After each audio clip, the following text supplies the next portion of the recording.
السلام علیکم ورحمۃ اللہ وبرکاتہ۔ ناظرین، میں عثمان خان حاضر ہوں پھر ایک بار آپ کا پسندیدہ پروگرام لے کر، جس کا نام ہے فضائل رمضان۔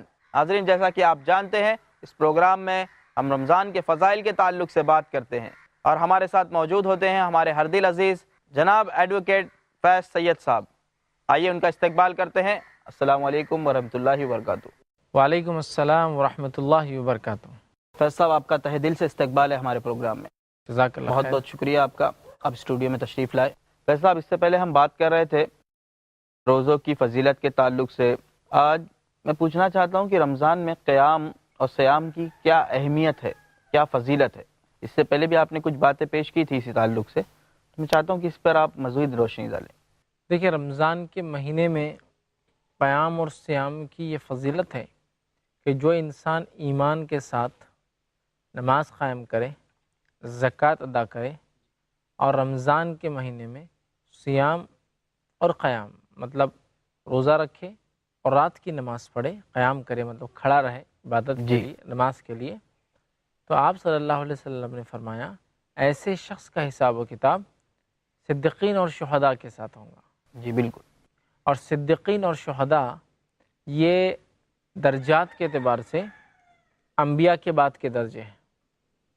قرآن میں اللہ رب العزت نے سورہ نساء کے اندر فرمایا کہ جو درجات بیان کی اس میں ہے والنبیین والصدیقین والشہداء والصالحین، انبیاء، صدیقین، شہید اور نیک لوگ۔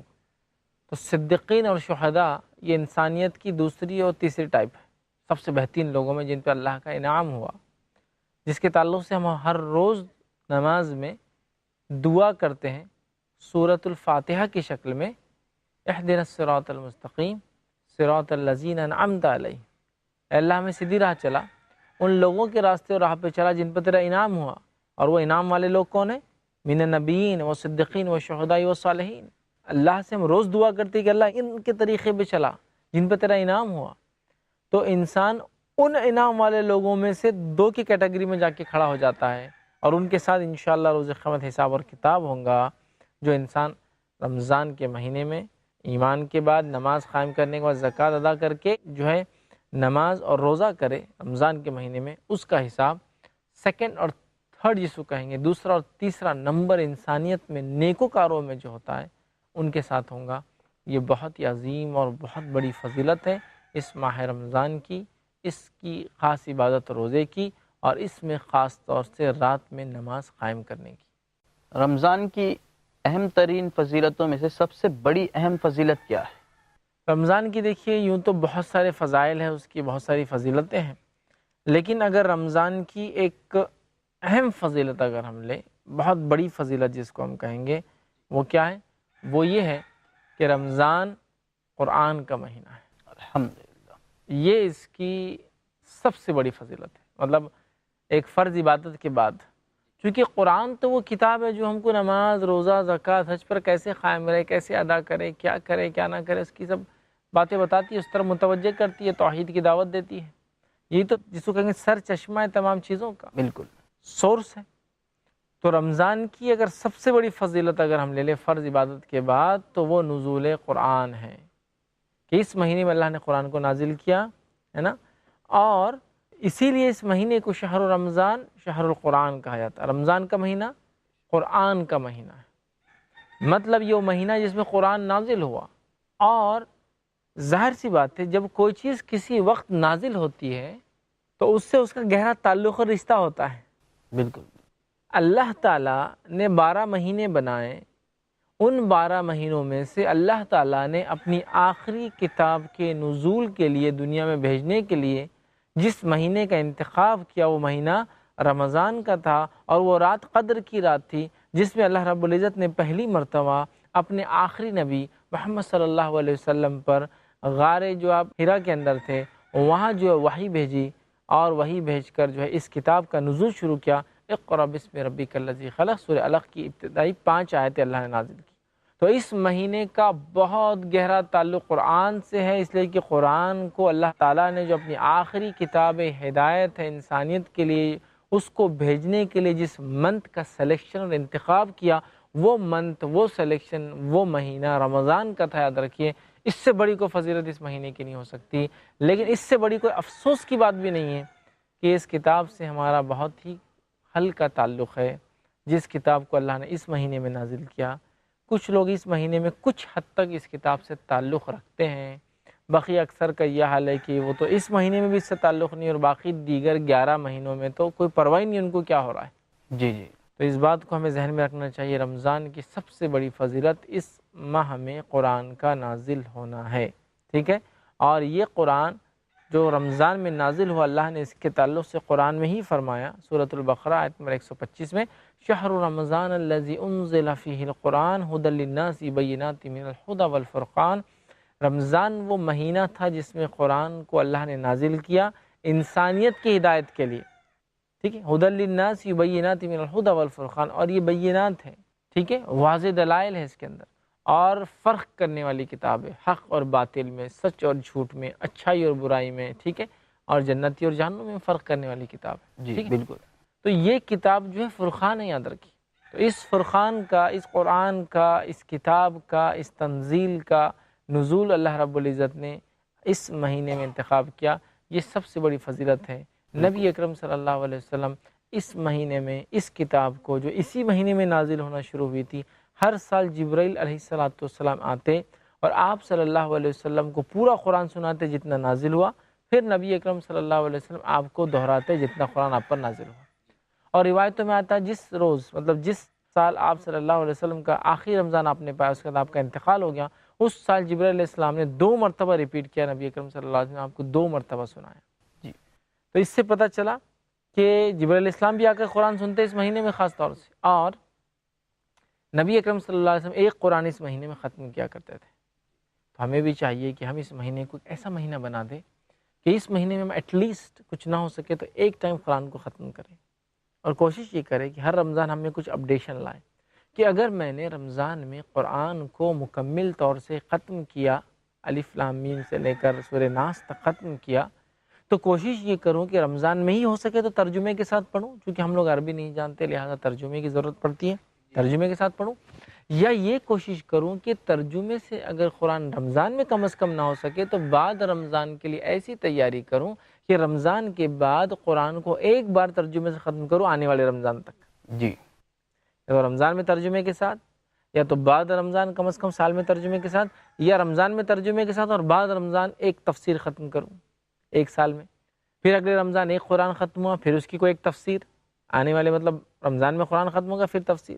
یہ معمول بنانا چاہیے، اور ہمیں اگر رمضان میں ہم قرآن پڑھتے ہیں اور قرآن سے گہرا تعلق جوڑتے ہیں تو یہ تعلق صرف برکتوں کے حد تک نہ ہو، برکت تو قرآن کا پڑھنا لاتا ہی ہے، رحمتیں تو قرآن کا پڑھنا لاتا ہی ہے، اور رزق میں اضافہ قرآن کا پڑھنا لاتا ہی، چونکہ اللہ کا سب سے افضل ذکر ہے، لیکن اس کے ساتھ ساتھ یہ وہ کتابیں جو کتاب ہدایت ہمیں صراط مستقیم پر قائم رکھیں گی۔ جی تو اس کتاب کو بار بار پڑھنا ہے، یہ تو ایک ایسی گائیڈ بک ہے جو ہمیں دی گئی، جیسے کہ ایک مسافر ہوتا ہے، سفر کے لیے نکلتا ہے، اپنے ملک سے دوسرے ملک جاتا ہے تو ایک گائیڈ بک رکھتا ہے، وہ گائیڈ بک کو کھول کر دیکھ لیتا ہے کدھر جانا ہے، کیا کرنا ہے، کیا نہیں کرنا ہے۔ تو یہ قرآن گائیڈ بک ہے اس دنیا میں مجھے اور آپ کو کیا کرنا ہے، کیا نہیں کرنا ہے۔ لیکن یہ کتنے افسوس کی بات ہے، امت مسلمہ کا اکثر طبقہ عربی زبان پڑھنا ہی نہیں جانتا ہے، ناظرہ قرآن جس کو کہیں گے، سمجھنا ہے تو ایک دوسرا فیز ہے، سیکنڈ فیز ہے، ناظر قرآن وہ ہم نہیں جانتے ہیں۔ یہ ہمارے لیے بہت بڑی شرمناک بات ہے، بہت شرمناک بات، کیونکہ یہ ہماری مذہبی کتاب ہے، اور اس مذہبی کتاب سے ہمارا اتنا دور کا تعلق ہے، بہت دور کا، جبکہ ہم دوسری زبانوں کو سیکھتے ہیں، دوسری زبانوں کو سمجھتے ہیں، دوسری زبانوں میں مہارت حاصل کر لیتے ہیں، لیکن عربی کا ہمیں ناظرہ بھی نہیں آتا ہے۔ رمضان کا مہینہ جب آئے کم از کم یہ تو ہمیں فیلنگز آئے کہ رمضان قرآن کا مہینہ ہے، تو اس کے لیے ہم کیا کر رہے ہیں، کیا قرآن کی خدمت کر رہے ہیں، کیا اس کے لیے ہم کر رہے ہیں، کیا اس سے ہدایت حاصل کر رہے ہیں، کیا اس کو دوسروں تک پہنچا رہے ہیں۔ اور قرآن کے کچھ حقوق ہے، یاد رکھیے، اس کے کچھ رائٹس ہے قرآن کی، کیا وہ حقوق ہم ادا کر رہے ہیں؟ اس پر ایمان لانا اس کا سب سے بیسک رائٹ ہے، بیسک حق ہے، ایمان لانا، ٹھیک ہے، اس کی تلاوت کرنا، ٹھیک ہے، اس کو سمجھنا، چونکہ ہم کو عربی نہیں آتی ہے، ٹھیک ہے، اس کو سمجھنے کے بعد اس کو اس میں تدبر غور و فکر کرنا، اس کو انسانیت تک پہنچانا، یہ اس کے حقوق ہے، یاد رکھیے۔ لیکن آج ہم جو قرآن کو نہ سمجھنے کی کوشش کرتے ہیں، ایمان کا تو دعویٰ سب کا ہی ہے ماشاءاللہ، لیکن ایمان سے آگے کیا، قرآن کا پڑھنا، پھر اس کا سمجھنا، پھر اس میں غور و فکر کرنا، اس کو انسانیت تک پہنچانا، یہ ساری چیزیں اس کے حقوق ہے، یاد رکھیے۔ اس کے حقوق ہیں، لیکن حقوق ہم ادا نہیں کرتے ہیں، جبکہ ہر رمضان ہمیں یاد دلا رہا ہے کہ مسلمانوں رمضان آ گیا، قرآن کا مہینہ آ گیا، اب تمہیں کم از کم اپنے آپ کو ریوائز تو کرنا ہے کہ یہ وہ کتاب ہے جو آخری کتاب اسی مہینے میں نازل ہوئی، اللہ نے اس مہینے کو اس کے لیے چنا۔ اور رمضان میں کبھی کبھی تراویح کے لیے بھی جاتے ہیں، لیکن اللہ رحم کرے وہ تراویح کی بھی کیا رفتار ہوتی ہے کہ تراویح تو قرآن کی تلاوت ایک طرف رہی، ایسا لگتا ہے ایکسپریس بس چل رہی ہے اور بس جلدی جلدی قرآن ختم کرنا ہے۔ تو یہ بہت بڑی فضیلت ہے اس مہینے کی۔ تو پھر کہاں گئی یہ فضیلت؟ کہاں گیا اس قرآن کا سمجھنا؟ کہاں گیا اس کا تلاوت کرنا؟ کہاں گیا اس کا حفظ کرنا، یاد کرنا؟ کہاں گیا اس کو راتوں میں کھڑے کر نمازوں میں پڑھنا؟ بس رمضان آیا تو ہمیں کھانا پینا یاد آیا، جی تھوڑی بہت تلاوت ہو گئی تو ہوگی ماشاءاللہ، اور اس کے بعد سمجھنا وغیرہ تو یہ تو ہمارا کام ہی نہیں ہے، اس لیے کچھ لوگوں نے یہ ہمیں بتا دیا کہ قرآن ہم سمجھ ہی نہیں سکتے ہیں، سرے سے نہیں۔ یقیناً قرآن کی گہرائی میں جانا یہ علماء کا کام ہے، وہ اس کے معنی مفہوم وہ گہرائی میں جا کے سمجھ سکتے ہیں، لیکن سرے سے یہ کہنا قرآن کوئی سمجھ ہی نہیں سکتا ہے، یہ تو بہت بڑی بیوقوفی ہوں گی۔ جو لوگ یہ کہتے ہیں نا قرآن کو ہم سمجھ ہی نہیں سکتے، وہ خود ایسے واقعہ سناتے ہیں کہ ایک غیر مسلم تھا، قرآن کو پڑھا اور ہدایت کی طرف آ گیا۔ تو سوال یہ وہ قرآن کو پڑھ کے ہدایت کی طرف آ رہا ہے اور ہم لوگ کیسے ہدایت نہیں حاصل کر سکتے پھر اس سے، ہے نا؟ تو بہت سارے لوگ یہ کہتے ہیں قرآن کو ہم سمجھ ہی نہیں سکتے ہیں، لہٰذا جب سمجھ نہیں سکتے تو خالی پڑھنے کی حد تک اپنے آپ کو رکھو۔ اور چونکہ بہت بڑی کتاب ہے، یقیناً بڑی کتاب ہے، عظمت والی کتاب ہے، لیکن بڑی کا معنی یہ تھوڑی ہے کہ اس کو سمجھا ہی نہیں جا سکتا، پڑھا ہی نہیں جا سکتا۔ تو بہرحال یہ اس کی بہت بڑی فضیلت ہے کہ اللہ تعالیٰ نے اس مہینے میں اس کتاب کا نزول کے لیے چنا، جی اور انسانیت کے لیے کتاب ہدایت ہے، کہا ہدی للناس، انسانیت کے لیے ہدایت، یہ نہیں کہا صرف مسلمانوں کے لیے ہدایت ہے۔ تو اس آخری کتاب کو اللہ نے انسانیت کے لیے ہدایت بنا کر بھیجا، تو اس کتاب کے حقوق کو ہمیں ادا کرنا چاہیے، کم از کم کچھ نہ صحیح تو رمضان کا یہ مہینہ ہمیں یہ یاد دلائے کہ ہمیں اس قرآن کا یہ حق ادا کرنا ہے، کہ ہمیں کچھ نہ کچھ اس کے لیے کرنا ہے، چاہے کسی بھی قسم سے ہو، اور کوشش یہ کرے کہ ہم قرآن کو سیکھنے سکھانے کا نظم بنائیں، اس کو سمجھیں۔ یہ ایک گائیڈ بک ہے، اندازہ لگائیے ایک ٹریولر، ایک مسافر اپنی گائیڈ بک سے اگر دور ہو تو اس کے لیے بہت ممکن ہے کہ لوگ اسے دھوکہ دیں گے اس کے سفر میں۔ بالکل بالکل۔ فیض صاحب معافی چاہوں گا، گفتگو بہت اچھی چل رہی ہے لیکن فی الحال مجبوری ہے کہ ہمیں بریک لینا پڑے گا، ہم جلد لوٹیں گے انشاءاللہ اس بریک کے بعد۔ ناظرین آپ بھی کہیں جائیے گا نہیں، ہم جلد حاضر ہوں گے اس چھوٹے سے وقفے کے بعد۔ السلام علیکم ورحمۃ اللہ وبرکاتہ۔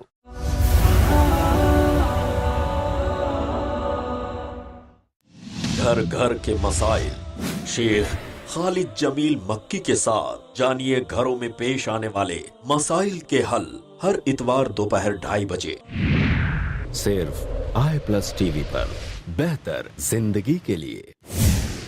حقیقی کامیابی کے روشن اصول جانیے شیخ حافظ عبد التواب سے قرآن اور حدیث کی روشنی میں دین و دنیا کی حقیقی کامیابی کے روشن اصول، ہر بدھ دوپہر 2:30 بجے اور رات 8 بجے صرف آئی پلس ٹی وی پر، بہتر زندگی کے لیے۔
اپنے ڈی ٹی ایچ اور کیبل آپریٹر سے آج ہی سمپرک کریں۔ Free to year.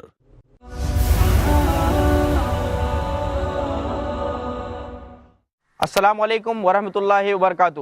Welcome back ناظرین، وقفے کے بعد پھر ایک بار حاضر ہوں پروگرام فضائل رمضان لے کر۔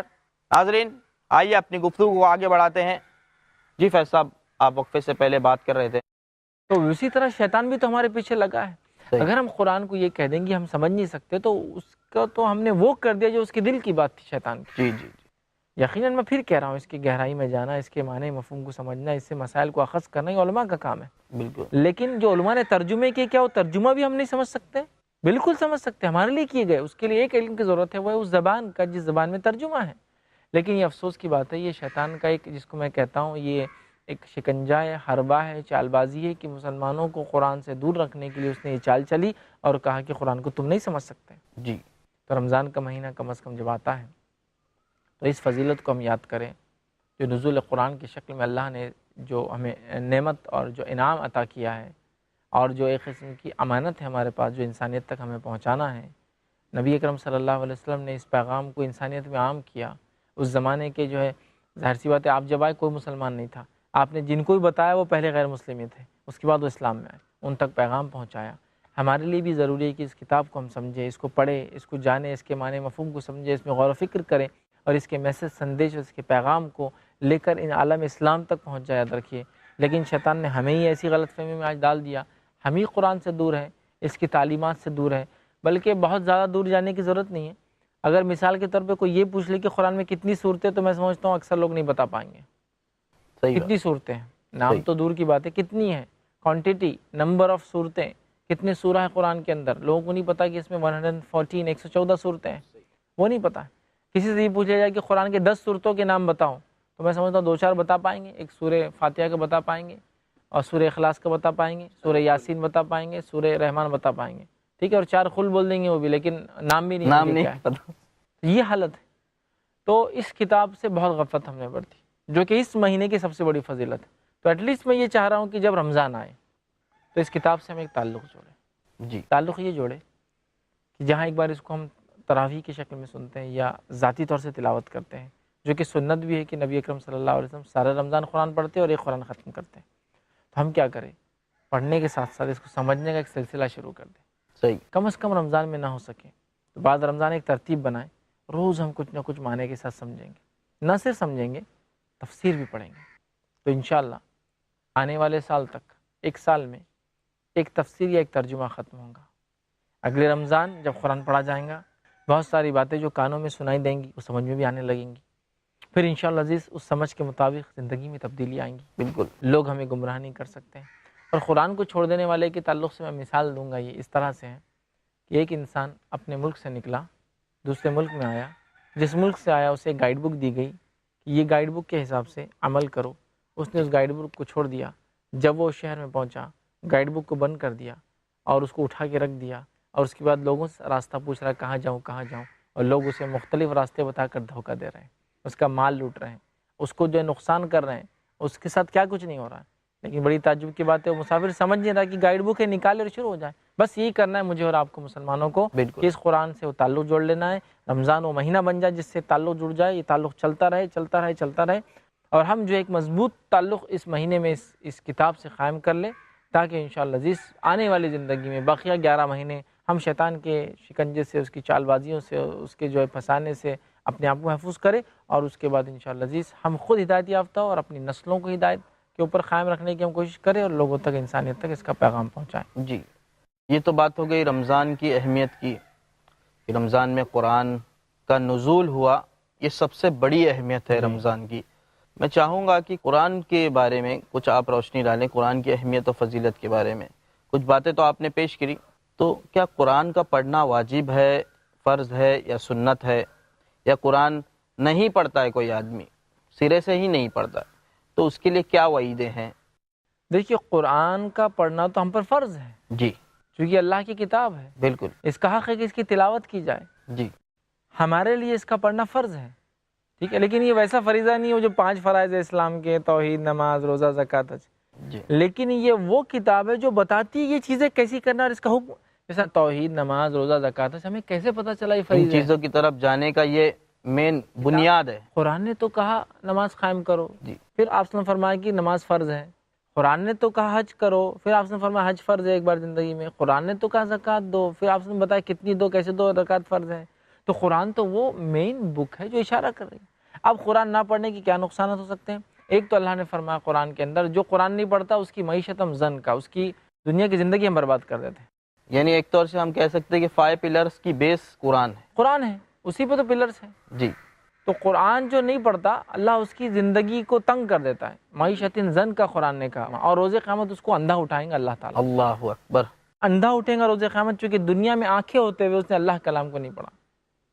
اسی طرح ایک جگہ کہا کہ جو اللہ کے ذکر سے آراز کرتا ہے اللہ تعالیٰ اس کے اوپر ایک شیطان حاوی کر دیتا ہے، اور وہ ہمیشہ قرین اس کے اوپر چپکا ہوا رہتا ہے. جی. ہمیشہ اس کے اوپر سوار رہتا ہے، اس کو ہدایت کی طرف نہیں جانے دیتا ہے. قرآن کا نہ پڑھنا دنیا کی زندگی برباد کرنا ہے. قرآن کا نہ پڑھنا اپنے آپ کو مصیبت میں ڈالنا ہے.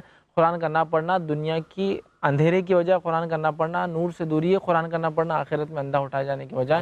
قرآن کا نہ پڑھنا قبر کے اندر سب سے پہلے عذاب ہونے کی وجہ. جی. تو بہرحال یہ بڑی اہم چیز ہے، یہ فرائض ہے، اس کو ہمیں سمجھنا ہے، اس کے حقوق ہم کو ادا کرنا چاہیے. جی جزاکم اللہ خیر. کوئی انسان قرآن کے متن کو پڑھے صرف، اور ایک شخص ہے جو قرآن کے متن کو صرف پڑھتا ہے، اور ایک شخص ہے قرآن کو پڑھتا ہے اور اس کو سمجھتا بھی ہے، تو دونوں میں کیا فرق ہے؟ دونوں کی نیکیوں میں کچھ کمی یا زیادتی ہے؟ دونوں کے اندر کیا فرق ہے؟ دیکھیے، جو شخص قرآن کو پڑھتا ہے صرف، وہ بھی اس کا ثواب اٹھاتا ہے، چونکہ ہر حرف پہ 10 نیکی ہے. لیکن جو شخص قرآن کو سمجھ کر پڑھتا ہے، در حقیقت وہ اس کی حقیقت کی طرف جا رہا ہے جس لیے قرآن آیا ہے. قرآن اس لیے آیا ہے کہ اس کو سمجھ کے لوگ زندگی میں عمل میں لائیں. جی. تو قرآن کا پڑھنا، سمجھنا، اس میں غور و فکر کرنا، اس کو عمل کرنا، اس کو دوسروں تک پہنچانا، یہ اس کے حق ہے. تو جو شخص قرآن کو سمجھتا ہے در حقیقت وہ اس کے بیس پر جا رہا ہے، اس کی ریالٹی کی طرف جا رہا ہے، اس کو سمجھنے کی طرف جا رہا ہے، جو کہ سمجھنا ہی بیس بنے گا اس کا عمل کرنے کے لیے. جی. تو ظاہر سی بات ہے جو انسان خالی قرآن پڑھ رہا ہے اس کو بھی اجر ہے. جی. لیکن جو شخص قرآن کو سمجھ کے پڑھ رہا ہے در حقیقت وہ اس کے ریئل ایسنس کو پا رہا ہے کہ تو قرآن آیا ہے لوگوں کی ہدایت کے لیے. جی. ہدایت مطلب صراط مستقیم پہ چلانے کے لیے، سیدھا راستہ بتانے کے لیے، اور اس پہ کیسے قائم رہا جائے وہ بتانے کے لیے. اب انسان اگر اس کا معنی نہیں سمجھے گا تو کیسے اس صراط مستقیم پر رہیں گا؟ اس کی مثال ایک اپوائنٹمنٹ لیٹر آپ کو آیا ہے. اپوائنٹمنٹ لیٹر سمجھ لیجیے انگلش زبان میں ہے، آپ کو انگلش نہیں آتی، تو کیا خالی اس سے خوش ہونا کافی ہے کہ اپوائنٹمنٹ لیٹر آ گیا، یا اس کو سمجھنا ضروری ہے کہ جانا کب ہے، انٹرویو کب ہے، جاب کب سے جوائن ہوگی، تنخواہ کتنی ملیں گی، چھٹیاں کیا ہے، تفصیلات لینا؟ تو قرآن تو ہم پڑھ رہے ہیں لیکن تفصیلات موجود نہیں ہمارے پاس. جی. تو یہ وہ شخص جو قرآن کو پڑھ کر سمجھ رہا ہے یہ بہت بڑا کام کر رہا ہے، اس لیے کہ وہ بیس پر جا رہا ہے، حقیقت کی طرف جا رہا ہے، چونکہ قرآن عمل کے لیے ہی آیا ہے، یاد رکھیے. جی. جیسے کہ آپ نے بتایا تھا پہلے، روزہ سفارش کرے گا، قرآن سفارش کرے گا. ہمارے سماج میں دیکھا گیا ہے اکثر کہ لوگ قرآن کا استعمال کرتے ہیں، اسے لپیٹ کر تاک میں باندھ دیتے ہیں. تو کیا ایسے لوگوں کے لیے بھی اللہ تعالیٰ قرآن سے قیامت کے دن قرآن ان کے بارے میں بولے کہ اللہ انہوں نے مجھے تاکوں میں بند کر دیا تھا؟ دیکھیے، قرآن کا تو معاملہ ہم نے یہ کر دیا کہ اس کو مکمل طور سے ایک طرح سے ترک کر دیا. خود نبی اکرم صلی اللہ علیہ وسلم کے تعلق سے قرآن فرماتا ہے سورہ فرقان کے اندر کہ روز قیامت وقال رسول، کہ روز قیامت رسول اکرم صلی اللہ علیہ وسلم کہیں گے کہ اے میرے رب، اس میری قوم نے قرآن کو پیٹھ پیچھے ڈال دیا. جی. تو نبی اکرم صلی اللہ علیہ وسلم اس شخص کے خلاف کھڑے ہوں گے روز قیامت جس نے قرآن کو پیٹھ پیچھے ڈال دیا. اللہ. مطلب یہ پیٹھ پیچھے ڈالنے کا ہرگز مطلب نہیں جیسے ہم لوگ لیتے ہیں قرآن کو پیٹھ مت دکھاؤ، یہ معنی نہیں ہے. معنی یہ کہ جیسا ہوتا ہے نا، انسان بولتا ہے یار ایک کام دیا گیا کسی کو اور اس سے پوچھے کیا ہوا کام، بولتا پیٹھ پیچھے ڈال دیا، مطلب چھوڑ دیا. فزیکل پیٹھ کے پیچھے نہیں ڈالا معنی ہے. بہت سے لوگ فزیکل پیٹھ نہیں دکھاتے قرآن کو، ارے اس کے چھوڑ دینا، اس پہ عمل کرنا، یہ معنی ہے کہ قرآن کو چھوڑ دیا، اس پہ عمل کرنا چھوڑ دیا، نہ کہ اس کو پیٹھ پیچھے ڈال دیا. تو نبی اکرم صلی اللہ علیہ وسلم ان لوگوں کے خلاف بات کرنے والے ہیں جس نے قرآن کو چھوڑ دیا، اس کو نہیں سمجھا. اور اکثریت دیکھیے آپ نبی کے جو چاہنے کا دعویٰ کرتے ہیں، قرآن سے کتنی دوری ہے. بے شک بے شک. نبی اکرم صلی اللہ علیہ وسلم کی ساری زندگی قرآن کی دعوت ہے، ہماری قرآن سے کتنی دوری ہے. جی. نبی اکرم صلی اللہ علیہ وسلم نے ہر کوشش کی قرآن انسانیت تک مکمل پہنچے، لوگ سمجھ کے عمل کرے. آج ہم اس سے کتنے دور ہیں. پھر ہم سمجھتے ہیں کہ ہم ہدایت یافتہ ہوں گے، کیسے ہوں گے جب قرآن سے ہم دور ہیں. تو لہٰذا قرآن کے احکامات کو اگر ہم قرآن کو پڑھتے نہیں، سمجھتے نہیں، تو ظاہر سی بات ہے ہم اس کے احکامات کو چھوڑنے والے ہوں گے. اور نبی اکرم صلی اللہ علیہ وسلم ہماری شکایت کریں گے اللہ کے پاس. بلکہ خبر کے اندر جو سوالات ہوں گے، 3 سوالات، ان سوالات کے بعد فرشتہ ایک چوتھا سوال کریں گا. ابو داؤد کی اور بخاری کی روایت ہے، اور پوچھیں گا تمہیں اس کے جوابات کیسے معلوم ہوئے کہ من ربک کا جواب کیا ہے، من نبیک کا جواب کیا ہے، ما دینک کا جواب کیا ہے. تو وہ شخص کہیں گا جو جواب دے پائیں گا میں نے اللہ کی کتاب پڑھی تھی اور میں ایمان لایا، اس کی تصدیق کی تھی. اور جو جواب نہیں دے پائیں گا فرشتے اس کو کہیں گے نہ تو نے پڑھا نہ تو نے جانا، اور ایک اندھا اور گونگا فرشتہ اس پہ تعینات ہو جائیں گے، حدیث میں ہے، جو ایک گز لے کر آئیں گا، یا ایک روایت میں 2 ہتھوڑے لے کر آئیں گا، اور اس زور سے ہتھوڑے اس کے دونوں کن پٹی ماریں گا، اور وہ شخص اتنے زور سے چلائیں گے کہ زمین و آسمان کی تمام مخلوقات سنیں گی اس کو سوائے انسان اور جنات کو چھوڑ کر۔ جی تو پہلا فرد جرم جو ایک انسان پر قائم ہوگا خبر کے اندر، وہ فرد جرم صرف قرآن کو نہ پڑھنے کی وجہ سے قائم ہے۔ تو آخرت میں کیا ہوگا سوچا ہی جا سکتا ہے جب شروعات ہی اتنی خطرناک ہے۔ جزاکم اللہ خیر فیض صاحب، بہت بہت شکریہ، بہت ہی اہم باتوں کی طرح آپ نے ہماری رہنمائی کرائی۔ میں تو چاہتا ہوں کہ اور گفتگو کو آگے بڑھایا جائے، لیکن فی الحال وقت نہیں ہے میرے پاس۔ انشاءاللہ اگلی نشست میں کچھ اور باتیں آپ سے جاننے کی کوشش کریں گے۔ ناظرین، فی الحال وقت اس بات کی اجازت نہیں دے رہا ہے کہ ہم اپنی بات کو اور آگے بڑھائیں۔ انشاءاللہ اگلی نشست میں پھر آپ سے ملاقات ہوگی اسی موضوع کے ساتھ، تب تک کے لیے اجازت دیجیے۔ السلام علیکم ورحمۃ اللہ وبرکاتہ۔